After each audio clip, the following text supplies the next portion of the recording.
Hello, everyone. Thank you for being here and welcome to this roundtable discussion on maximizing impact for your investigations. I'm Erica Howard, the impact producer at Frontline PBS, and I'll be moderating today's session. We're glad that you're able to join us to participate in this conversation, and we'll be exploring a range of themes and topics on the subject, including how to build a successful impact campaign for documentary films and other forms of journalism content, as well as exploring what journalists can learn from the independent documentary film industry about raising awareness around their work, and also taking a look at what are the unique challenges and opportunities that are inherent to creating impact campaigns for journalism. So joining us today to provide insight, I have three wonderful colleagues that I'm excited to introduce. And I'll begin first with Lindsay Green Barber, who is the CEO and founder of Impact Architects. She's a leader in media and communications impact strategy and measurement, and an expert in international human rights regimes. She has worked with media organizations, nonprofits, and funders to develop impact frameworks, design strategies for maximizing impact, and conduct research to assess success. That is no small feat at all. Lindsay, welcome. Thanks so much, Erica. Excited to be here. Also with us, we have Miriam Wells, who is all the way over in the UK. She is the first impact editor at the Bureau of Investigative Journalism. She joined the Bureau back in 2016 as a production editor. She previously worked as an editor for Vice News and as a correspondent in Latin America, where she reported on issues including extrajudicial killings and illegal abortion for outlets including the Sunday Times, the New York Times, and Foreign Policy. Welcome to you, Miriam. Hi, thanks for having me. And last but certainly not least, we have our resident filmmaker. We have Sonia Kinnerbeck. She is an independent documentary filmmaker and investigative journalist. Her career has spanned 17 years of directing and producing experience. She is currently in the process of releasing her new documentary thriller called Enemies of the State, and is also in advanced production on another feature documentary titled United States versus Reality Winner. Her first feature-length film, National Bird, premiered at the Berlin Film Festival back in 2016 and was selected for Tribeca, Sheffield, and IDFA festivals. I first got to know Sonia or her work several years back around National Bird, and it's great to have you on board for this conversation. Thank you so much. I'm glad to be here. Great. Thank you. So welcome to everyone. And I'm eager to begin this discussion and would like to explore, first of all, the meaning of this impact. What we have seen over the last at least decade or so is this proliferation around work with outreach, engagement, impact, so many different terms or ways of expressing this kind of work, but it hasn't always been one that's been really prevalent in the journalism landscape. And so I wanted to start by just unpacking what so many definitions to it. And so I'm actually start off with you, Miriam. You are with the Bureau, and would like to hear from you, and then we'll move on to you, Lindsay, and then Sonia. Okay, so what is impact? Well, you know, I think it's actually pretty simple. It's not some kind of mythical thing that we should all kind of, you know, a term that we're just kind of figuring out what it is. For me, journalism, impact is journalism doing its job, right? I guess everybody here believes that journalism is a key part of any kind of functioning democracy. We know that journalism holds power to account, it challenges accepted narratives, exposes and challenges wrongdoing and injustice. Now that doesn't happen just by virtue of publishing an article or screening a film. That happens when people take the evidence that journalism provides. It happens when people kind of have empathy sparked in them that the stories have provided, and they use it. They use that evidence. They use that empathy to inform decisions, to inform behaviour, to inform actions. You know, be that a policy change, be that community mobilisation, be that an individual just saying, you know, I'm not going to shop at this shop anymore, or I'm going to treat this person differently. You know, when journalism is doing its job, people are using it. And in that way, it's becoming part of positive change. So for me, you know, journalism doesn't mean, hey, this story resulted in this change, which I think is an idea that a lot of people might have. It's never as linear as that, but it does mean, for me, what impact means is journalism being part of positive change. And that's what it was designed for. You know, it's not some extra thing that we're tacking on. It's just journalism doing its job and being effective And I think in today's world, we have a responsibility to do a lot more than just publishing a story to ensure that that journalism does its job most effectively and that it can be part of positive change. So yeah, it's not we change something, it's the journalism is part of change. And perhaps that's, you know, a subtle difference, but it is an important one, I think. Excellent. I'm glad that you brought that up, because I think there's sometimes this pressure that someone's film will be the key thing that creates this change. And that's something where if we take a look at the ecosystem of what change looks like, we can see it's actually part of what's already been happening along the lines of change. So thank you for that. And I love how you pointed out that it's journalism doing its job. Definitely journalism is the bedrock of our democracy, right? And the ability to reach audiences and people in such a way to not just publish, but to make it impactful is really key. And I want to turn now to you, Lindsay, to get your thoughts on that. You've worked with a range of different other individuals or independent documentary folks, as well as organizations. So you have seen this landscape from, you know, really unique position. Yeah, thanks so much. And I would agree with everything that Miriam has said. And I would just add to it, you know, I think one of the things that I often start conversations about impact with is what impact is not. I think especially when talking to journalists who are coming out of newsrooms, but also with filmmakers. They hear the word impact and either immediately jump to advertising analytics. So, you know, what was the reach? How many eyeballs were on the page? What was the circulation? Was the broadcast cume for it? What were the box office numbers? And those things are valuable. And I'm not suggesting that they're meaningless. But if our goal is to, as Miriam said, you know, reach an individual and change someone's knowledge about an issue, or increase empathy, or have someone see that there are different solutions to what feel like intractable problems, or if we are trying to hold the powerful to account and expose, you know, loopholes in government or corruption or malfeasance, and we're not suggesting what the fix should be necessarily, but just suggesting it should be fixed probably, or if we're thinking about how our content is coming in and contributing to community-based strength. So how are organizations, advocacy organizations, or community-based organizations using our content in their own work, or how are communities kind of coalescing around content to build strength there? In my mind, that's impact. And so we'll get into measurement probably later. And we might use advertising analytics as proxies in some cases, or they help us get a sense for what's happening with our stories and with our work. But they don't answer the question about, you know, what does that social change or political change or cultural change look like? So I often start with that. What is it not? And then what are the goals for any particular project? What do you hope has happened? Where do you see a potential for change? And I love that term, Erica, of an ecosystem of change. It's not that you're going to go out and, you know, immediately change everything completely, although sometimes we might wish it would do that. And there are cases in which media can make, you know, have a huge impact in the short term. But really it is, what is the value add of this in a broader ecosystem of change? Where can that power be built? Where is there already power, and we need some more data, some more information, you know, especially from the perspective of investigative reporting. And how can we make sure that our stories are going to get in the hands of those communities and through trusted sources? So, you know, while we may be broadcasting on air, we might be in the theater, or we might be publishing online, it may require a different type of strategy to get, you know, into the communities and get our information into the hands of the people who can make best use of it. That's excellent. Thank you for drawing out more clearly what it is not and taking a look at what it is and what it can be. And for, you know, I think it also alleviates the pressure that if impact is defined in a very narrow way, then, you know, other folks would feel as though because they didn't fit into that definition, then what they've looked to do is less impactful, which, you know, it looks like within this group, we don't certainly believe that. There are different goals that you're looking out for, right?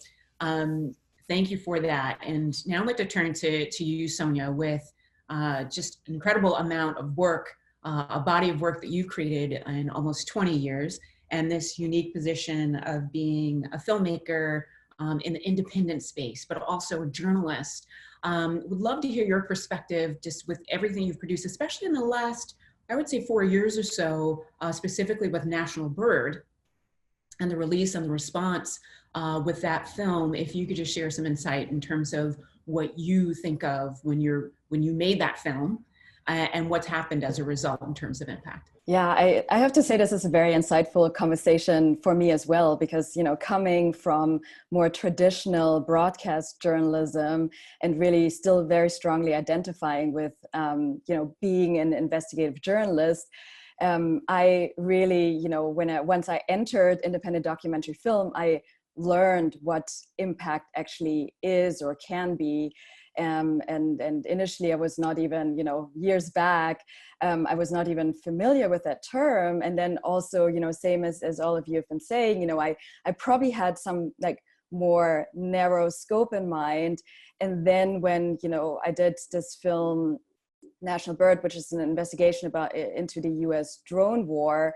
And even during the production, I realized a lot of people don't know what drones even are and how they are being used in warfare. So, and for me, looking back at it now, I think that is when I first got, you know, a sense of what impact could be, that it can be, you know, educational and, you know, kind of, you know, spreading, your information to audiences, you know, bringing your journalism to people. So, you know, it doesn't have to be, you know, in a way, you know, advocacy or activism, but it can in fact just be bringing your work, your education, your issues, your films to audiences and creating an impact through that. And that is something that I have sort of, you know, learned with this film. And along with that, I don't know how many filmmakers we have in this group who are independent, but one thing that I've learned for myself now that I think is important is if it's possible, you know, try to keep your community screening rights and educational rights, because you will along the way, even when your film, you know, came out years ago, you will have requests from people to screen it, you know, in impact and community screenings. You like in our pre-conversation, you know, I was actually kind of thinking about, you know, we never actually had a dedicated impact producer as a team, but as a documentary filmmaker, you are always, you know, your own impact producer. And yes, and I'm actually looking forward to learning more from the professionals here, but people come to you, they ask you to, you know, to bring out your work, to talk about your work and to educate. Thank you so much for that, Sonia. I would like later on in the conversation to go back to what you said in terms of having this, you know, multiple role of making a film and also doing the impact work around that. I want to get back to that later on. But there's something that you brought up in your comments that I think is really important as we're talking about impact in this space, especially, you know, we're straddling between independent documentary film and journalism. And if we take a moment to focus a bit more on, you know, the journalism world and what that is and the and sort of the implications when you are creating content, that you are someone who is creating this work that is objective, that is, you know, looking at presenting the facts. And so there's this idea or this connotation around impact that if you are a journalist and you're applying impact to your work, that somehow there could be sort of this violation of editorial standards. And so I just want to address that now, especially for those who have those concerns around appearing as if they're veering into this realm of advocacy or activism, and, you know, how it is that they can create impact around their work without delving into, you know, that aspect of sort of blurring lines, right? And so again, I'm going to start with you, Miriam, regarding the subject matter. If you can just shed some insight on what you've encountered working with journalists at the Bureau and what it is that you're doing there with them and certain perceptions around advocacy and activism. Yeah, I mean, this is a key question. And every time I've ever spoken anywhere really about my role, I faced, you know, one of the first questions I get asked is, okay, so you're just doing advocacy now, or, you know, what's the difference? How is this not advocacy? But there are some key differences. But first, before I sort of get into that, I just want to say, like, of course we want change. Like, it's disingenuous really to say that we don't want change. So we're quite overt with saying we want we want change. You know, we wouldn't be investigating a particular story or a particular issue if it wasn't an important issue where something was going wrong, right? So by very virtue of like sort of deeming that thing worthy of investigation, you're saying this is an issue, this is a problem. So I think we need to be honest about the fact that we want change. And similarly to that, you know, is there a journalist in the world that wants nothing to happen as a result of their story? I mean, unless you want your story to, you know, be published and sink without trace, nobody really reads it, nobody pays attention to it, nothing happens, you know, nobody wants that. So, you know, I started this, it is a process of culture change, I think, sort of talking about it and how we frame it. And both me and Lindsay, I know, have experienced, you know, these kind of, you know, this fear that you get from the journalists that like, oh my God, are you saying, you know, if I say that I want something to happen, if I say I want impact, then somehow I'm compromising the integrity of my journalism, which, you know, as soon as someone believes we've got, you know, an agenda or we're not really following the facts, then, you know, our reputation is ruined. So I started out with this process by, you know, just posing a simple question actually to everyone at the Bureau. We did a workshop a few years ago, before I'd even taken up the role, and I just asked them all, you know, why did you become a journalist? That it was that simple. And we went around, everybody there said some kind of version of, I wanted to hold power to account, I wanted to speak truth to power, I wanted to expose injustice, and so on and so on. And so from there it was just, okay, so let's make sure we do that. And that goes back to my previous answer, you know, thinking about impact and being strategic about impact is just ensuring that we have the best possible chance of actually holding power to account in some tangible way, of actually exposing injustice in a way that something good happens as a result. So that's my first little spiel. And then in terms of how, you know, thinking about impact is not the same as advocacy, there are some really crucial differences. You know, we are journalists, we start with a question. You know, we don't start with an answer, we follow the facts, we're not following the agenda. So that's that really key kind of difference that you might have between somebody that is, you know, got a position, is campaigning for something, and is then telling a story to support that cause. We're doing it the other way around. You know, we're starting, we've got an issue here, we follow the facts, we follow the evidence, and then we present them. Second key difference, we're not then calling for something in particular to happen. By embracing you know, impact as a goal doesn't mean we're campaigning for a particular change or a particular, you know, course of action. It's just saying that we want to make sure that our journalism, as I feel a bit like I'm repeating myself, but that our journalism is doing its job, right? So it's not our job to call for a particular change. That will never be our role. And that is the key difference between a journalist and an activist, I'd say. But it is our job to be proactive about ensuring that our journalism can be part of positive change, because that's what journalism is there to do. So yeah, I'll leave it there. But I think there are some really, really key differences, and I sort of get frustrated that I'm still having to have these conversations. But you know, I understand it, because no journalist wants their reputation to be tarnished, because you know, then they're done.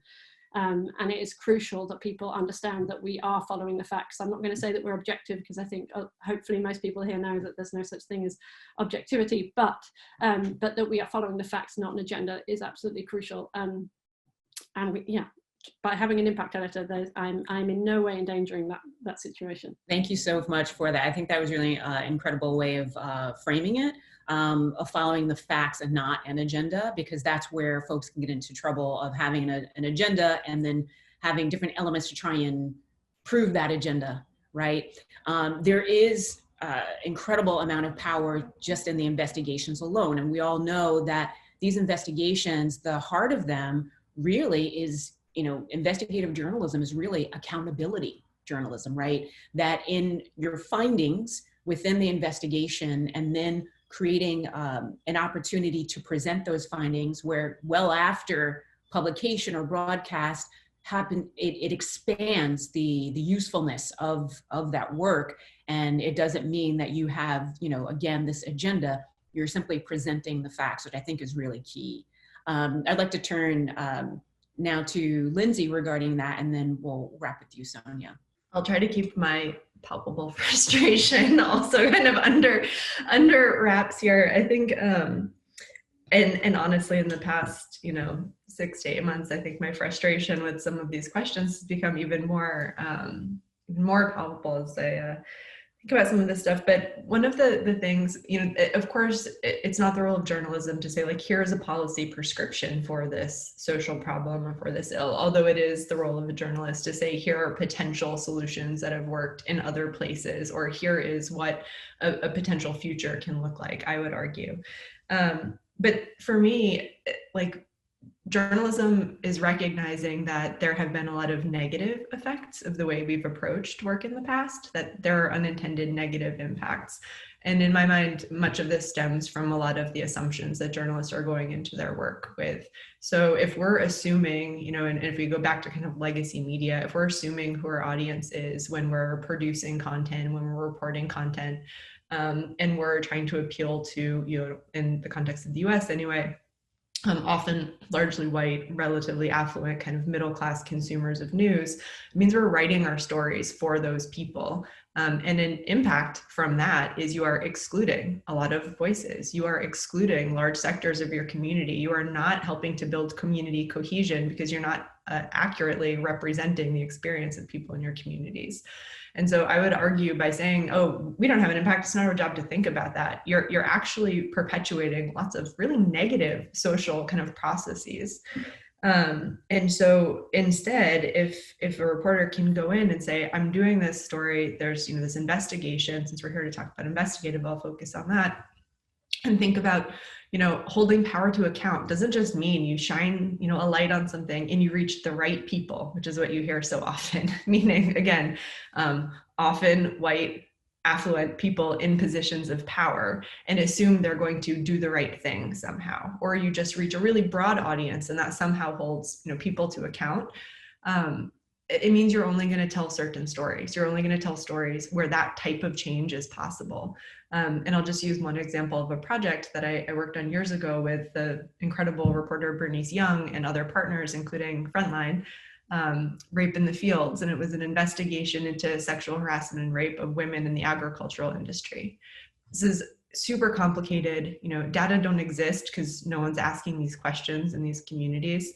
And if you assume you're going to tell a story about, sexual harassment and rape of many undocumented women in the United States, and assume that some politician is going to say, oh, that's horrible, I'll fix labor laws now. It's just, that is naive at best. And so you have to think about, where else does power lie? What are other mechanisms of change? Who should have access to this information? How do they need it? It needs to be in Spanish, let's say, so you partner with Univision as well. And you have to think about that. And in my mind, if you can't think through those needs of audiences and of communities, then that is an abdication of responsibility, in my mind, of journalism. I'm not sure if you saw me nodding throughout what you were saying, but I absolutely agree that to not participate or have journalism present in that way is an abdication, that it's not just about presenting the story, but being mindful who's presenting the story and also who you're looking to reach. I think one of the things that can be frustrating is that there'll be this amazing reporting that can come forth about, let's say, communities that are marginalized or challenged in a certain way.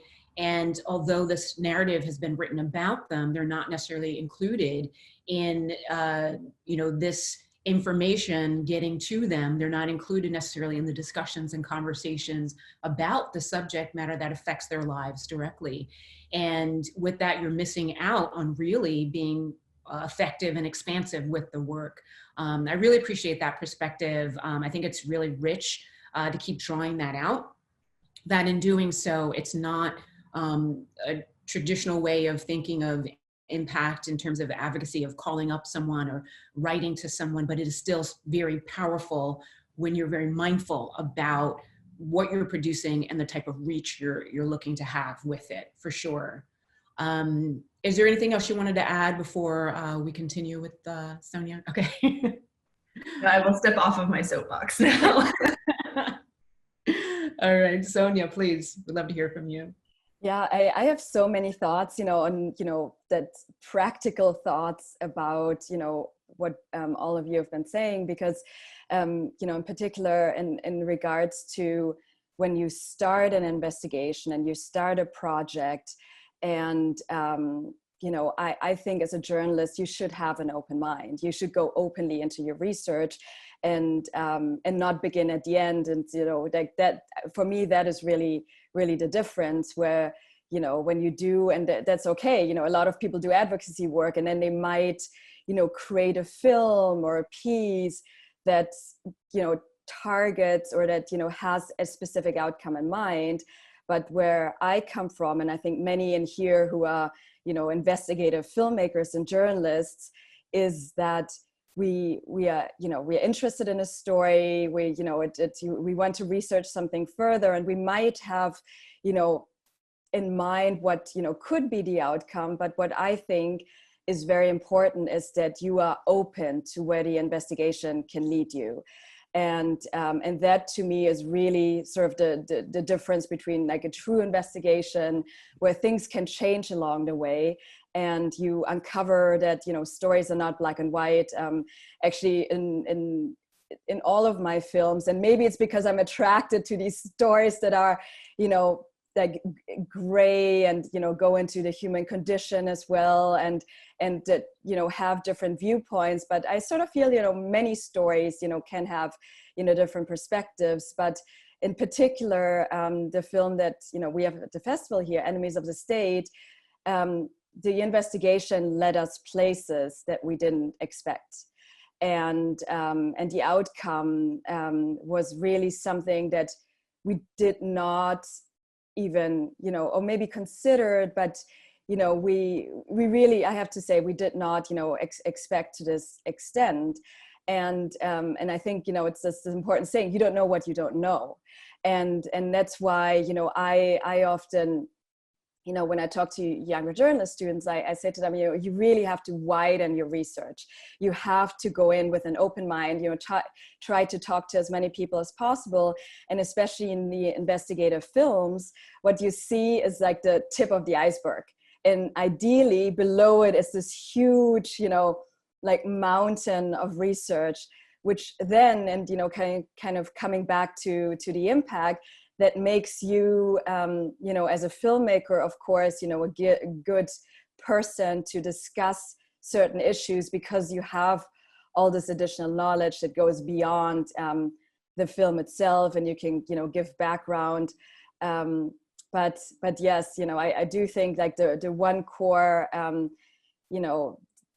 like kind of message that I want to, pass on to this group is really, be open in your research and where the investigation can lead you. Excellent. Thank you so much for pointing that out. And, now that we've explored, this area of examining what impact is, and then also in terms of this tension sometimes with perceiving impact as advocacy, but I really appreciate all these different perspectives that were shared to really, deal with that. I'd like to just pivot a bit and take a look at some more practical approaches to this kind of work. And I also just want to make note for everyone else who's joining us in this forum, we don't want it to be where it's just us talking, although we're glad to do that for the next 45 minutes. We also want to hear from you. We want to be able to hear, what are the things you're contending with? What are some of the questions that you have? What kinds of information that you need to help you in your work. So as you're thinking about that, please feel free to, I think on another platform, they're taking questions and statements and so forth. So please do that so we can hear from you. But if we just pivot for a moment and now talk about some practical approaches. And so, yes, we want to be open to explore, to know that, a subject matter that's being pursued, it could end up differently than what we initially anticipated, and to delve deep into the research, right?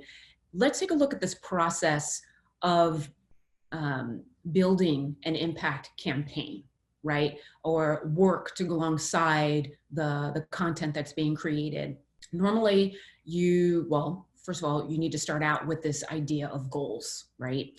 It's been very interesting that I've encountered along the way throughout the years, there are folks who are pursuing an interest, a passion, a curiosity to, answer these questions in their investigation.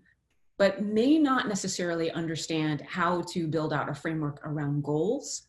I'd like for us to talk a little bit more about how that's done. Like, what are the, there are folks I think who are on within this forum who've had extensive experience, and those who, probably coming to it for the first time. If we were to build out, let's say, a series of steps along the way that can be fundamental of what folks can use as a foundation, how would that be in terms of goals? And then I'd like to move into, of course, the natural step from goals is then audiences.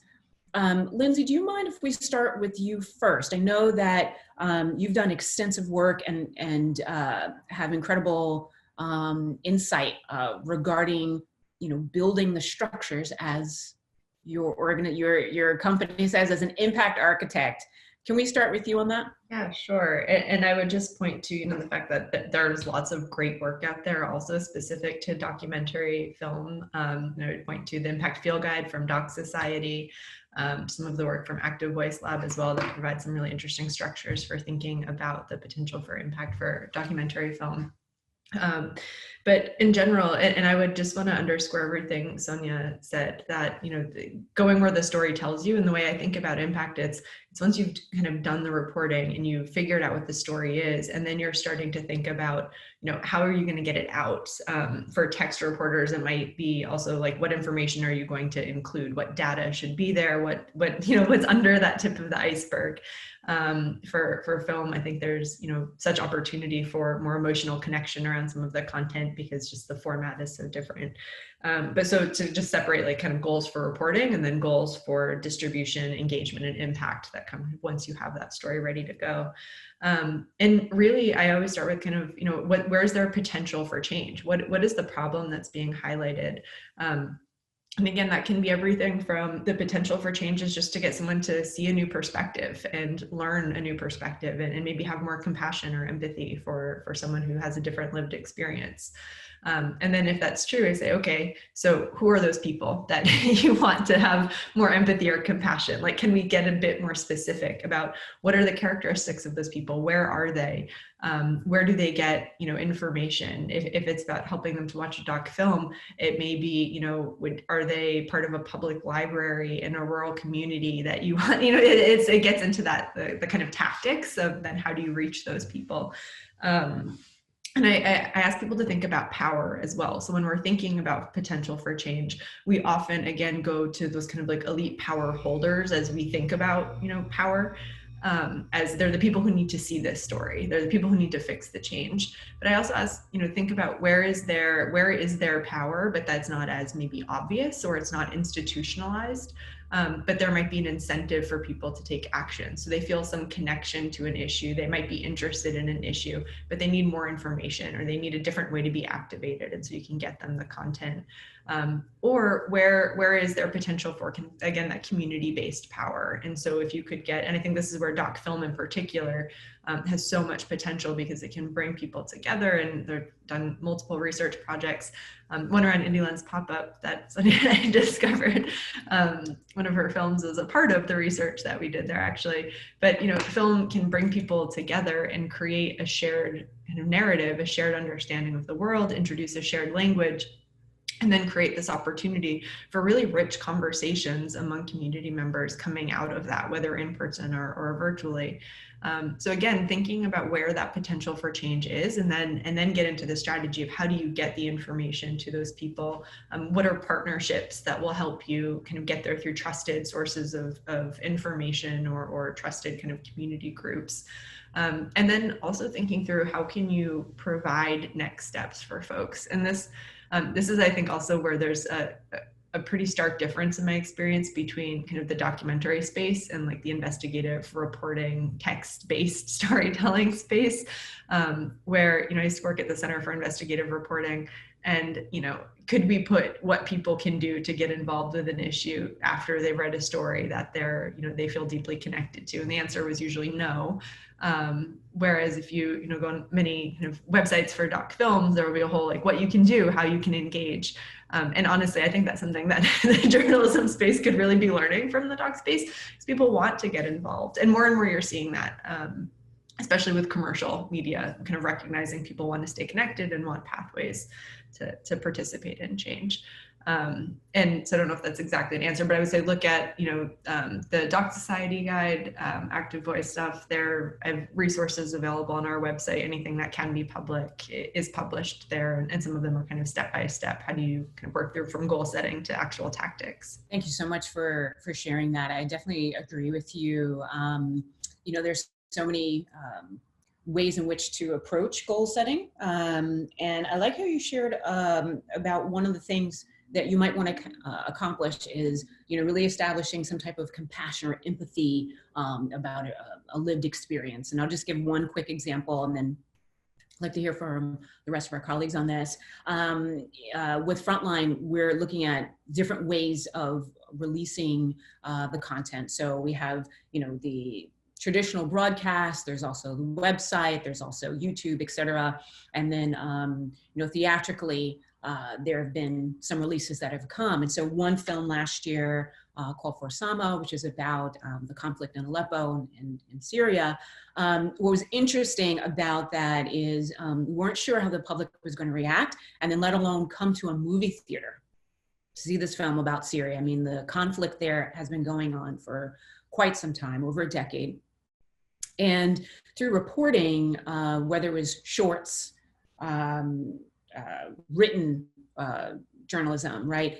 There had been this drumbeat of exposing who Assad is, how these different other actors, say Russia's on the stage, what was happening on the ground with people who were really struggling, the day-to-day of warfare. And it seemed like the public was really much more focused on just what's happening nationally, on a domestic agenda. And what we were able to see is that this story being told, when we want to go back to this idea of who's behind the camera and the way in which they're telling a story, was being told by a young Syrian woman who's a mother.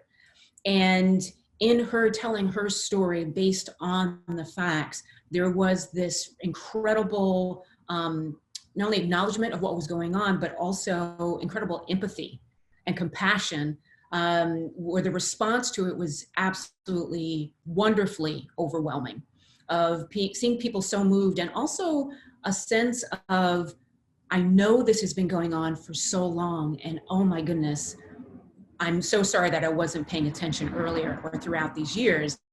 And to me, it really showed the power of storytelling, the power of journalism. And when we are able to use impact distribution to present work in new and different avenues to reach audiences, that we can create that groundswell, that attention on really important investigative issues, right? And so, seeing that as a goal of wanting to get your attention to help you to empathize with what's going on. And then you can delve into the facts of knowing the who, what, when, where, and why behind this conflict that seems so far away, but it actually does hit close to home, because it's really talking about love and loss and family, shared universal experiences that we can all relate to. And so I just think that's really powerful that you should bring that up. And so I want to give a chance to for Sonia to share a bit more, as well as Miriam, along those lines. And if you want to bring out just examples of goals and then what that has meant for audiences, that's great too. I'm not sure if any of you want to take a step at that, to talk about that first. Is anyone dying to share about that? Yeah, I can share, sure. So actually, our strategizing for impact starts even before a story is even commissioned, I'd say, which I think is an important point to make. Our reporters at the Bureau, when they're pitching a story now, they don't just pitch the top lines of the story, they're also, of the investigation that they want to do, they're also pitching what the potential impact could be. And that isn't in terms of specific goals at this stage, because that would be impossible, but it's really saying how could journalism be useful in this space, and how could our specific kind of journalism, the Bureau has specific, talents and skills that it can bring, like how can our Bureau in journalism be specifically useful in this space? So that's the first thing to say. Then when it comes on to the reporting itself, once the reporting is kind of well underway, then we do start to map out specific goals. I think another really important point to raise here is we don't do that on our own, sitting in our, in our, well, not in our office anymore, but, within our teams. We're looking outwards.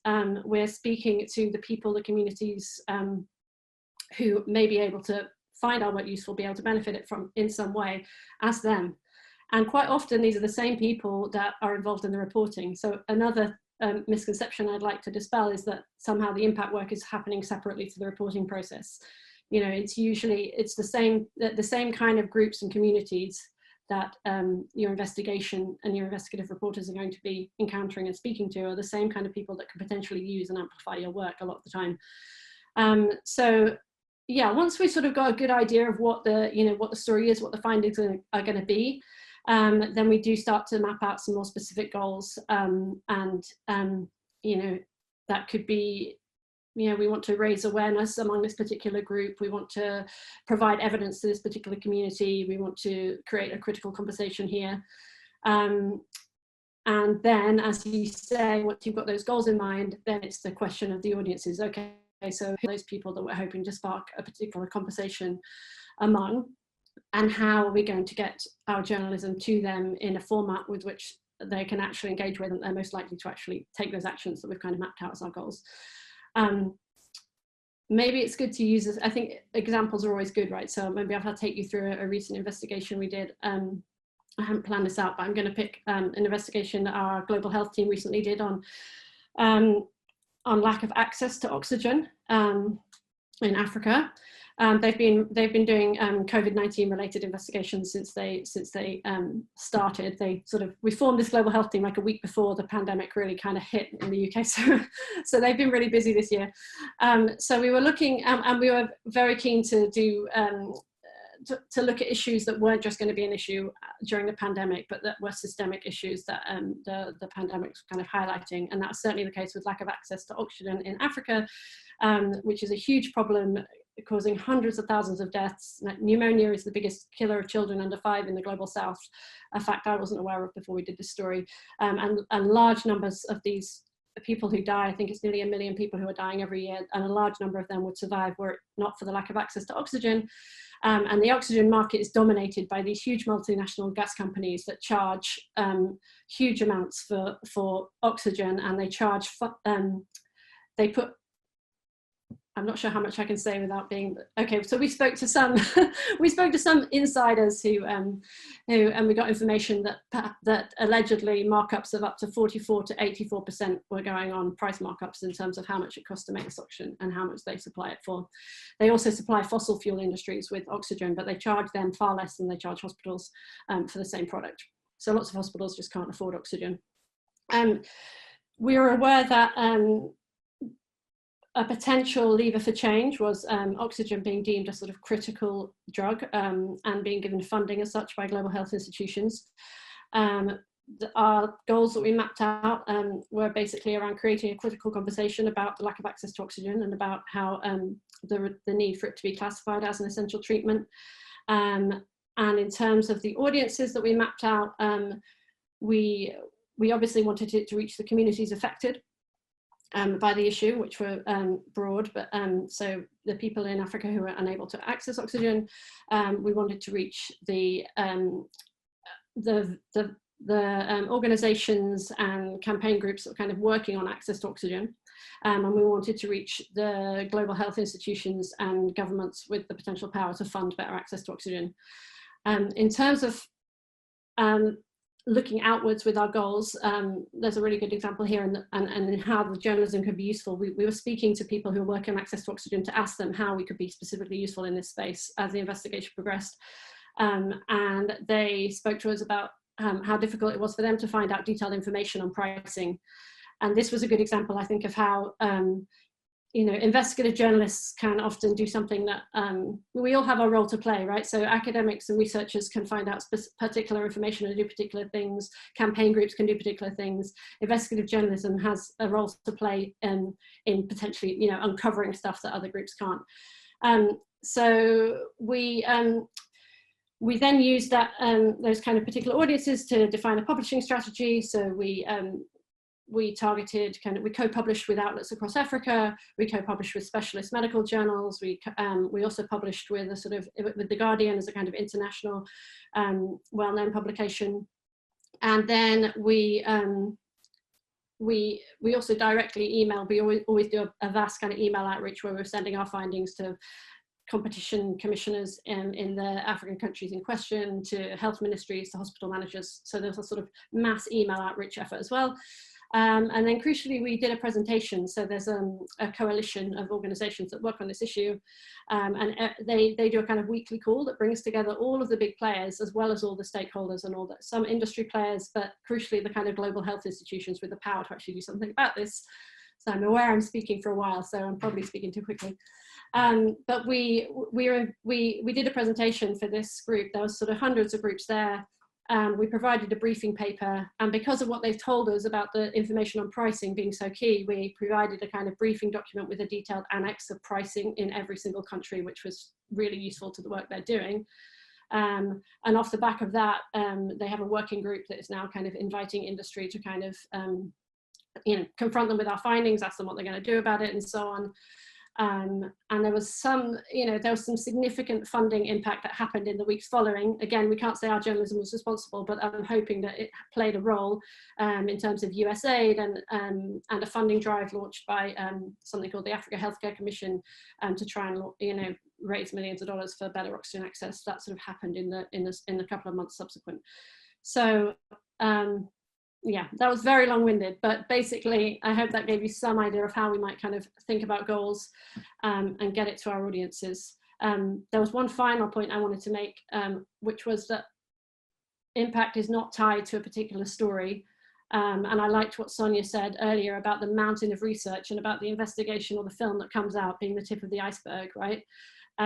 We're really, we're really committed to making sure that impact from our investigations means all of the data and the evidence and that we've gathered and the human stories we've gathered being out there in the world and interacting with the people that can and places that can use them, and that can be far more than just a story. So we see our journalism as our reporters speaking to people, as our website providing, making all of our data and resources accessible and open, the live journalism events that we do. There's many, many ways in which the journalism can go out there, which aren't necessarily attached to a story. So we see it as a kind of ongoing process, rather than necessarily having these specific goals attached to specific stories. It's sort of more holistic and richer than that, I think. So excellent. Long there. No, that was fantastic. I think that's excellent. It creates a very good holistic picture of the approach that you have and ways in which it lives out. I appreciate what you're saying about having this journalism out there in the world and in places where people can use them. That's really important. The practicality of that, practicality of journalism, and it's not just documentary film, but also the written form. We're going to talk a little bit later, as we can in the last bit, about measurement, but I appreciate what you shared here, that it wasn't, what we can traditionally think about in terms of impact is having it in front of a wide range of people, but there is a very intentional work that was done about who to be involved in this, conversation about the issue that you're investigating here, which I think is great. I'm going to switch over to Sonia. Sonia, you have had phenomenal success with National Bird. It's been about 4 years since its release, right? Still going strong. And then here you are with the new film. If you could just share some, takeaways from what you've experienced with National Bird over the years, and now this release, which we're very excited, it's part of the festival here, of what you had in mind in terms of what you learned over the years and now with these goals for the new film and audiences. Yeah, a lot of what you've been talking about here really relates to, kind of our specific approach and impact work as independent journalists and filmmakers, because I think it benefits our work if we think more holistically and in terms of sort of a body of work and expertise that we are building over the years. And my production partner, Ines Hofmann-Kenner, is actually in this room as well. And we have been, doing National Bird together, Enemies of the State, and the film that we are actually, finalizing now, which is United States versus Reality Winner. Reality Winner is a whistleblower who blew the whistle of Russian election interference and received the longest sentence a media leaker had ever received in a federal court. And so in these three films, what we have been seeing with sort of our own impact work that we are doing on the side to our filmmaking work is that really we've been able to build a real audience that is, interested in these issues of, government transparency, national security issues, whistleblowers, investigative journalism overall. And so many of those people we got to know and these supporters during, the release of National Bird, which, was very strongly supported by Independent Lens and PBS. And we were very, very lucky that they selected our film for, a community screening tour. And through that, we really were able to sort of build a strong audience that is, interested in these type of issues and are really watching out, kind of what you were doing next. And at the same time, it also, not only does it, help with the audience building, but also generally with your work, because the reason I got access to Reality Winner or such quick and intimate access was through my work with National Bird, because there is, and I think many journalists work this way, you do build up an expertise in a certain area, and that also shows the people you are then interviewing and researching your next stories that you actually know the issue and what you're talking about. So it really is about sort of building a body of work, having a mailing list. I think that's really important to, keep in touch with your, with your audiences. But in terms of kind of going back to the goals,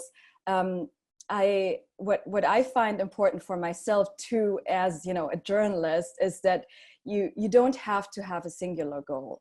So, you can have a variety of goals and you can reach a variety of audiences that might not necessarily be overlapping. So while, I over these three films that I've been, working on over the past few years with Ines, we have an overarching goal of, we are trying to push back against government secrecy. We are trying to expose government misconduct. We are trying to strengthen, even during production, investigative journalism, government transparency through FOIA requests, Freedom of Information Act requests, putting out open letters, pushing back about government secrecy. So advocating for investigative journalism, but at the same, so that's like sort of an overarching goal. But within these specific films, we have kind of established and realized they have, they reach different audiences. So National Bird specifically, we were reaching, peace activists and communities in the target countries, but also veteran communities. And they, in their interests, they can overlap, but they must not overlap. And so, and I thought, and then plus additionally, sort of the general audience, the citizens who came out of the film said, I had no idea this was going on. Am I implicated in this? Like, what is my responsibility? How can I get active? So you really can reach, I think, multiple audiences, without having sort of, like this targeted approach. And that, I think, is really like a big takeaway for myself, as a filmmaker. I'm so glad that you should mention that about audiences. I have, Lindsay, you had shared earlier about you have a soapbox about certain things. That's one of mine, is about audiences. And, I come from a marketing background where, there's just, marketing and promotion is embedded or part of impact, right? We have to get the word out there. So we use certain tools that are along the lines of, what you do in a marketing process. But here's the thing that I've seen impact, and I think can get folks into trouble. Sonia, when you were talking, and actually everyone for that matter, we're talking a lot about communities. So that actually clear of this traditional mindset of, I have this piece of content, whether it's film, whether it's written form, whether it's an interactive, and I want to reach the young people. I want to reach millennials. And so there's this idea of creating this formulaic approach to these demographics and these psychographics that are very two-dimensional, that we think are giving us some type of information about who these people are and what they're interested in, what they're about, but it's actually quite limiting. And instead, this approach of focusing on first these goals of what it is you're looking to achieve, and then thinking of the audiences in an expanded way, that audiences are not necessarily, you know, a person from a certain ethnic background, from a certain age range, who drives a certain type of car and lives a certain type of lifestyle. It's not just rooted in that. It's really rooted in networks of people who can span ethnicity, span ages, right? But it's about their shared values, their shared beliefs, their concerns. These people come together under the banner of, you know, different types of networks, if you will. And we mentioned earlier, you all mentioned earlier in this conversation about collaborations, about partnerships. And so if we can go a little bit deeper in terms of how you cultivate the right partnerships, the right relationships to reach those audiences. We only have about 20 minutes left, but I would love for us to delve into this, and then we'll talk a little bit about measurement. And we do have a question that I want us to get to from the audience. And also, in case all of you have not noticed, that Lindsay has posted in the chat a resource, a really good tool, Impact Guide, which is chock-a-block full of great information. But let's turn first to this issue, or not issue rather, but a practical way in which people can reach audiences through partnerships and through collaborations. What is some of your advice around the approach for the right relationship? Because, you know, like any good marriage, it's important to choose the right partner, right? On this journey, we all know with the type of work we're looking at, we're not looking at one-off engagements. We're looking at long-term, over a long period of time, because these important issues, unfortunately, you know, don't get resolved quickly. There's a lifespan. Lindsay, because you were nodding, I'm going to go with you first on thoughts regarding that. Yeah, I have, you know, I've like laid out kind of 5 steps for planning for impact. And I think step 3 is like be creative and intentional, or maybe it's step 4. But I think that is most true when it comes to partnerships, that, you know, we often think, and I'm coming at this a bit more from a kind of a traditional journalism organization perspective. And it's like, who else can we get to publish this story? And that is valuable, but, you know, thinking about who are the audiences you're trying to reach, or what are the communities you're trying to reach, and who do they trust already? So what are trusted sources of news and information? Is it a community group? Is it, again, like a library? Is it maybe another publication? And then trying to forge partnerships with those organizations. So rather than trying to bring people to you, you're really going straight to them. And again, this is not, even if it's a community-based group, it doesn't mean you're engaging with them in advocacy directly. It's just recognizing that they have trusted relationships with a community. And you'll probably have to do a little bit of explaining why your film or your content, or you know, to Miriam's point, your kind of live journalism, maybe your reporters going and talking. But why that's relevant to your communities. And I've done some work with the Seattle Times in Seattle, Washington, and their education content in particular. They've been really proactive in trying to reach non-Seattle Times audiences in the actual vein of service journalism. Like, we are doing this reporting and it should reach parents across Seattle, whether or not they're paying for a subscription to the Seattle Times. And so they've been partnering with kind of parent advocacy groups, but then they go and they just do kind of a live panel where they talk about the findings of their reporting. And they have, you know, parents, teachers, and advocates that can essentially ask questions of them. And they, you know, they're the sources in the story. So it is this act of live journalism. And so again, just thinking about who already has those relationships and how can you bring value to the work that they're doing. I love that. And live journalism, I love that term too. That's great. I You look like you're ready to share. Yeah, I was just going to say as well on the live journalism, I'll post some resources in the chat as well, because we're actually collaborating with some great academics right now who've written a load of research on that's really interesting around different forms of live journalism. And we've also done some at the Bureau that I can share some blogs about those. Relationships, collaborations, well, it falls into two kind of categories with the work we're doing at the Bureau. There's the relationships in terms of how we publish and disseminate. And just as Lindsay said, it's exactly the same. We think about who are the people and the groups that we're trying to reach, and where are the spaces that they consume news and information, who are the people they trust. That may not be a publication, it may be a, you know, as Lindsay said, a place or an organization. And in terms of how we're kind of reaching them, I'd go back to, and how we're sparking those partnerships, I'd go back to what I said earlier, that this isn't a separate thing that's happening on the side. These kind of people and organizations that may be partners for our kind of dissemination and our impact work are the same kind of people and organizations that the reporters will have been coming into contact with as part of their investigation. So, you know, who are the key organizations that are working in this space? Who are the communities directly affected by this? Who are the people with the power to change this issue? These are that's all of the kind of mapping work that will have happened as part of the investigation and as part of the impact strategizing, and those relationships are kind of formed off the back of that along the way. So yeah, we have the relationships in terms of how we publish, and the Bureau always has this kind of wide-ranging publication strategy in terms of we do local, national, international, and specialist publications for all of our investigations. Including kind of newsletters and journals and those kind of outlets, as well as the big kind of established brand names. But then it's for the impact strategy, it's the relationships and the partners for how we're going to get that work out there off the page.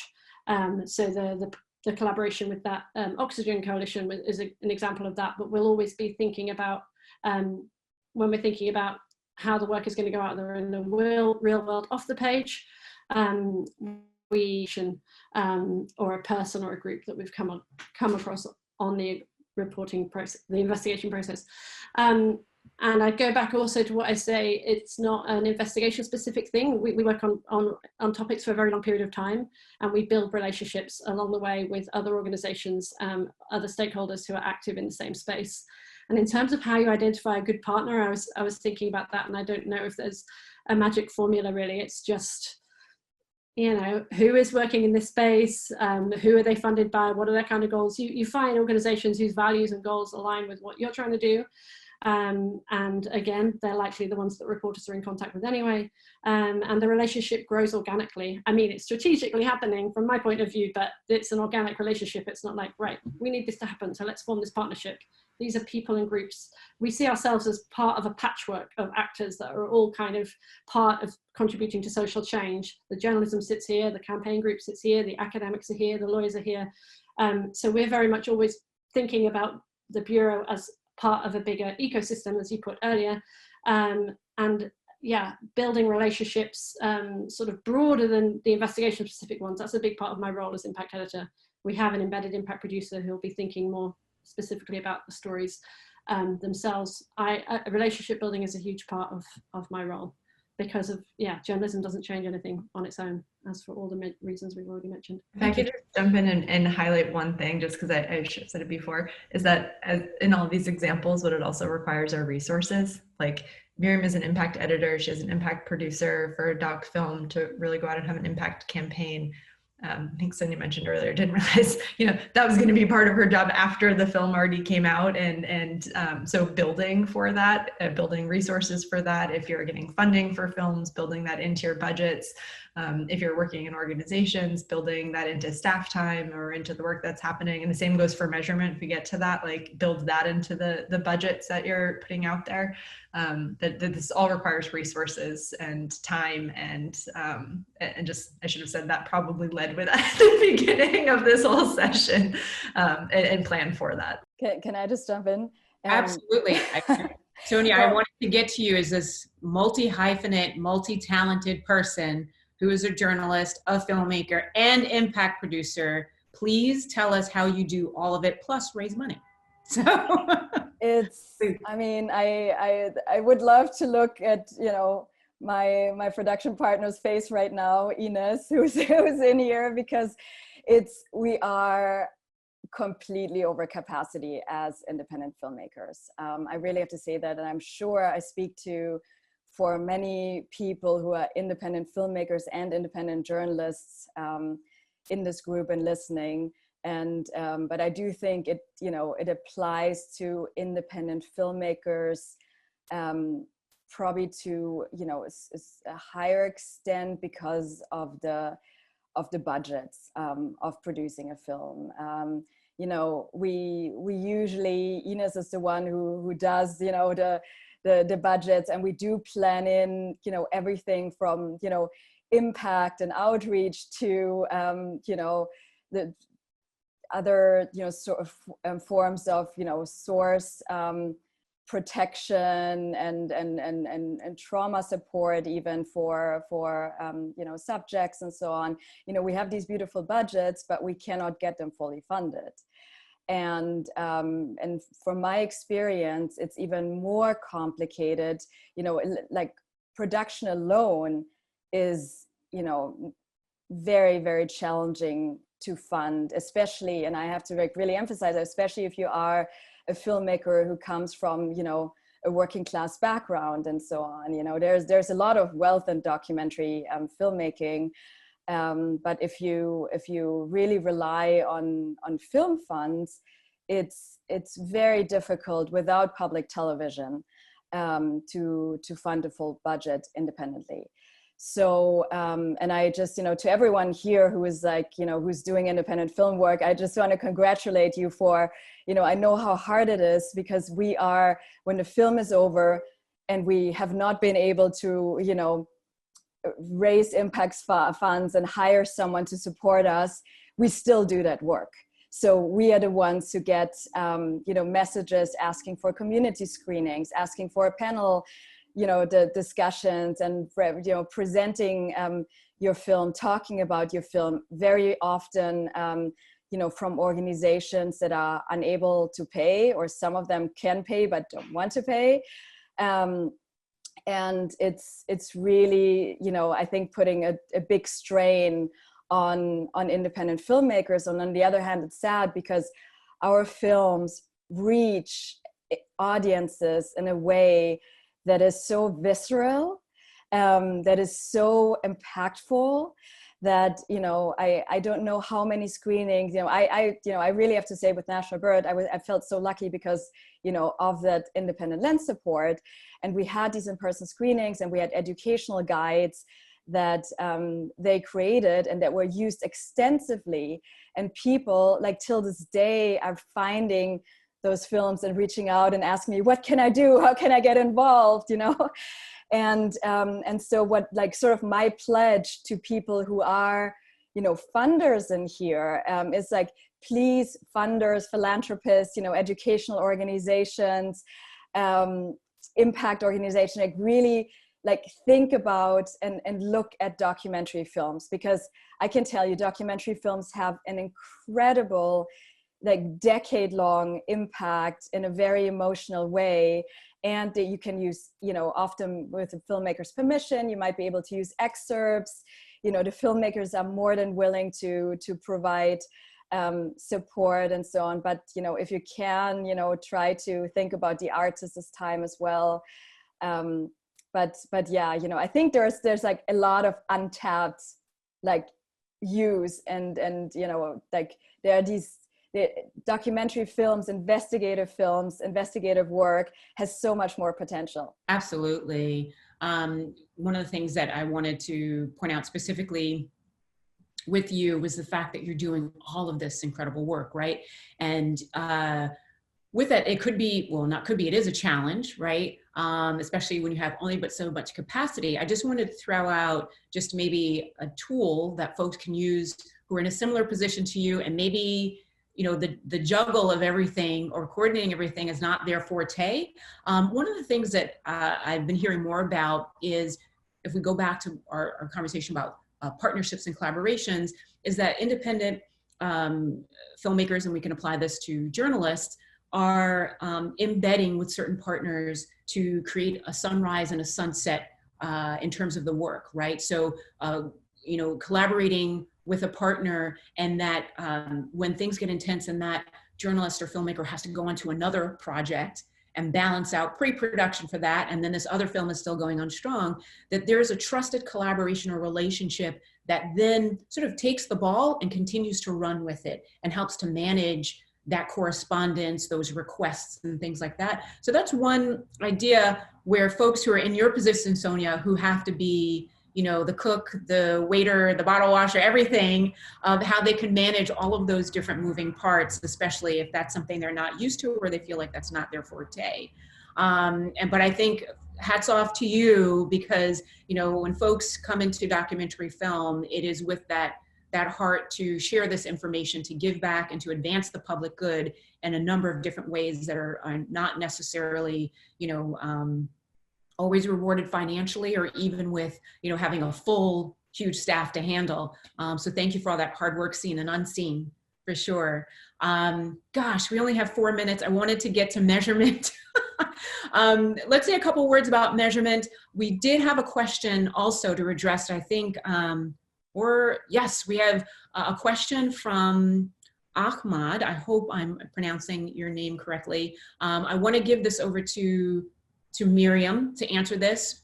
We'll take a minute or two to talk about measurement, and then please, everyone, check out the chat for these great resources that the folks here have provided for you. So Ahmad has asked, some strict schools of professional journalism suggest that the only impact a journalist should try to achieve is informing people, not beyond. What do you think? If you disagree, would you maintain the line?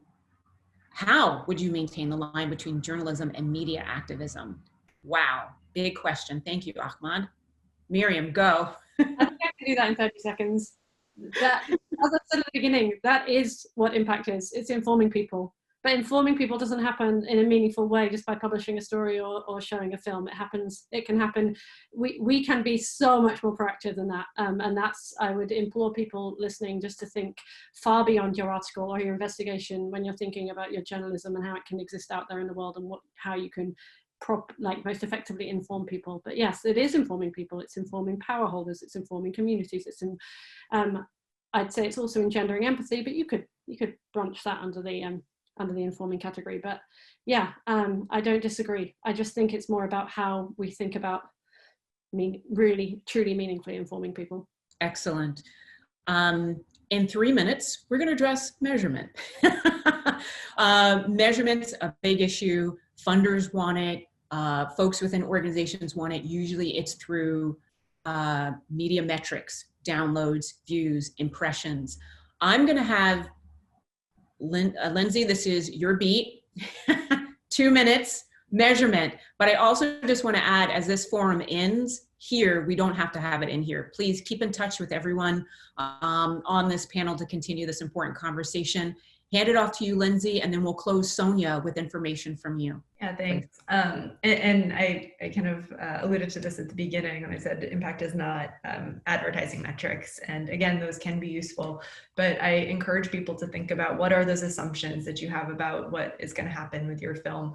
What are the goals that you have for the film? And then also just to be responsive to what do you see happening after your story publishes or your film goes out or people start having screenings? What's the feedback that you're getting, and how can you just document that over time? Whether it's in a spreadsheet or I would encourage you not to put it just in a Word document because that gets really messy, but pay attention to the patterns that you're seeing. And those are data also. That is qualitative data. That is measurement in and of itself. So to really think about that as measurement. I would also say plan for it. So there's short, medium, long-term, impact that's going to happen. What is the short-term impact that you intend to see or you think is going to happen? How can you build in measurement in that place? I'm imagining, if you're having screenings, what do you think the conversation is going to be like afterwards? What do you hope people are taking away? How might you know that?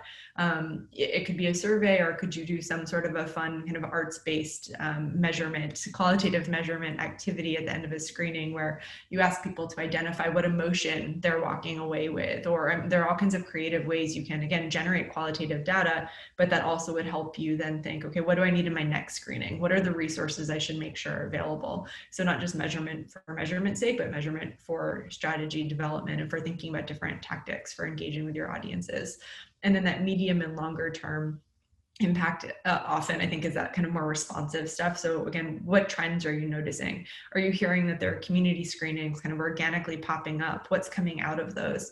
And, you know, thinking about how to do a retrospective look back at kind of what worked, what didn't, and often it does take that longer time frame. I think Sonia mentioned 10 years, you know, it's like, you might not wait all the way for 10 years, but sitting and then looking back and saying kind of what came out of this, how can I document it? How can that be part of the story of this project that you can then share again with people who care about the film or about the investigation, potentially with funders as well. And if you have funders that are interested in impact, and I just say, build it into the budget, like build in your time, build in someone else's time. It will take some work. That is inevitably true. And if they're asking for specific impact, you know, information and metrics, qualitative data, it should be part of the budgets that are being built for a project. Excellent, thank you. You did that brilliantly in like 2 minutes. I appreciate it. Why don't we end with Sonia giving us some information about what's on deck for this week, and then I'll close. Yeah, thank you. So we have our US premiere of Enemies of the State at Double Exposure Festival this Saturday as the closing film of the festival at 7 p.m. and then a live conversation afterwards. I believe pass holders can watch it from any location, and for individual tickets, it's geo-filtered to the DC area.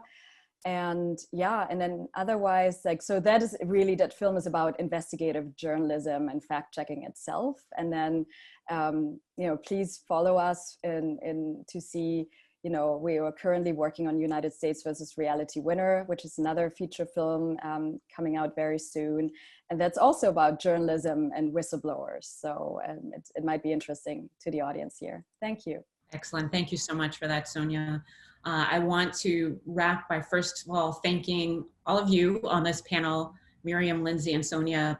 Absolutely wonderfully insightful and informative. I wish we had another hour and a half because there's so much to delve into regarding impact. But I think what you shared was very helpful on the side of sharing philosophically and in terms of ethos, what this all means. And then also on the practical side of, you know, what are those, you know, tactical how-tos regarding this.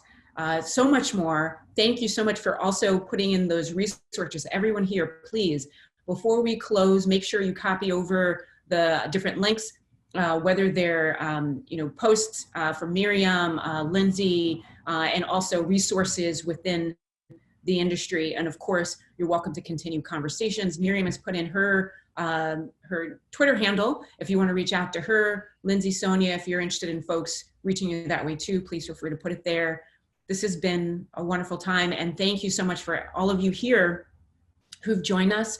We know that you're hard at work creating really good quality content that people out there in our society really need to either hear, to read, to view through a film. Continue that hard work. Know that there are folks within PAC who value what you're doing, and we're looking to help support and amplify that work and keep going strong. We know it's not easy, especially in this day and age where there's so many ways that people can feel embattled in the process of their reporting or even with finances, but we're really happy that these types of forums are continuing to grow, and we really appreciate the fact that you've taken time with us today so that we can hopefully somehow impart something good to you and be additive and add value to your work.